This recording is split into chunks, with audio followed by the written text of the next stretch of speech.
عباس عباس نلقى حسين يكتب القصيدة. نعم. يقول لا تغرك ديرة تهتف بالأذان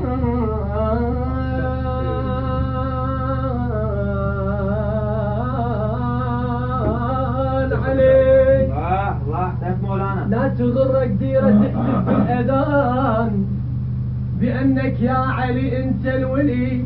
أنت لو تنظر يتامى بلا أمان. قول أهل الديرة ما تعرف علي. الهوسة الأخيرة وأنا خادمك. يقول أبو فاضل زمخ على القوم يم النهر جمعهم وهزيده وضحك عباس كسرت قلبه دمعتهم.